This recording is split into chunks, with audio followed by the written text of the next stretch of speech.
Yo, what's going on guys? Jojo here. Welcome to my channel where I teach guitarists like you how to improvise and compose with freedom, which means with numbers.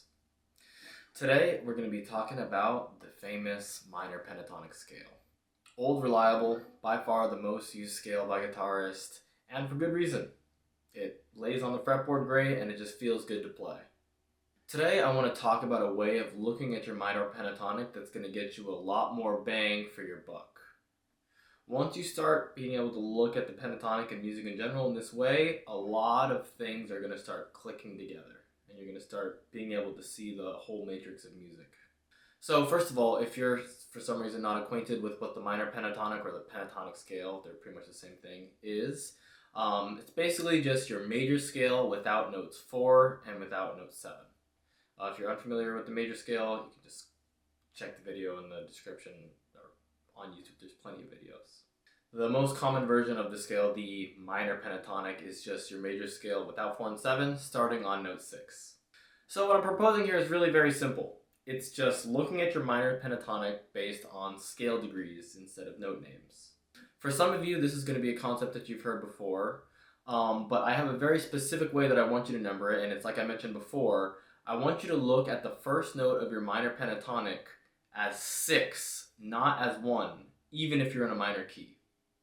So as opposed to, I'll be in the key of A minor here, as opposed to looking at it as like 1, flat 3rd, 4th, 5th, flat 7, back to 1, I want you to look at it as 6, 1, 2, 3, 4, 5, so on and so forth.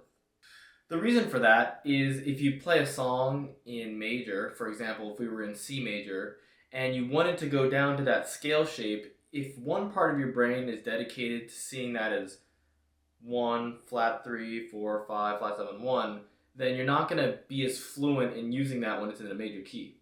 Now, this is really mostly at the beginning. Optimally, we want to be able to see both sides of this coin.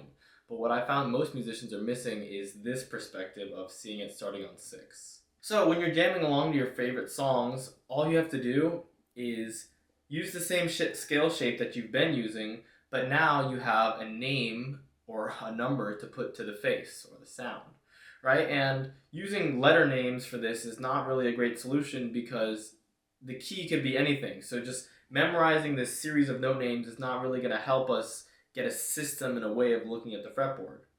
So while you're improvising around, you're thinking in your head, 6, 1, 3, 2, 5, 6, 2, 1, 6, 3, 5, 6, 1, 6, 3, 5, 6, 6.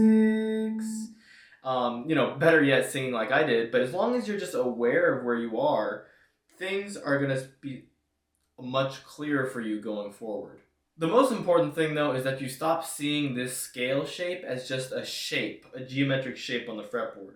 Those are things that we can use to help us, but ultimately, if we're not putting names to the sounds of what we're hearing, we're never going to develop the ability to really improvise with freedom. When you're relying on just hitting buttons and not really knowing what sound is going to come out because you haven't built an association, that's how you become, in your 60s playing guitar for 35 years and you still can only use the minor pentatonic and you just have a couple of things and you can't really play it all the way up and down the neck in any key that you want. If you don't exercise this muscle, it will never grow. Another great benefit of this is now that you have everything labeled, the other two notes 4 and 7 that we took out earlier, are very easy to add. If I'm on 3, 4, 3, 1, 6, 7, 1, 3, 4, 6, 5, 7, 1, 2, 3, 4, 3, 2, 1, 3, 2, 1, 6. And all the training that you've done just developing these sounds is going to go into this. Another benefit is that if you're on another area of the neck and you realize that, say that you're on a note 6, in my A minor pentatonic, so let's say I kind of switched positions, and I see that I'm now on note 6 again on my D string 7th fret, well, I can copy and paste that pattern of I saw earlier, it's like 6, 1, 2, 3, and see that it looks the same as 6, 1, 2, 3. oftentimes when you're just using note names, or especially if you're just seeing it as a pattern, a lot of this stuff can go right over your head. Cool, so short one for today, but I hope that this was helpful for you guys. Let me know if you have any other questions, and best of luck.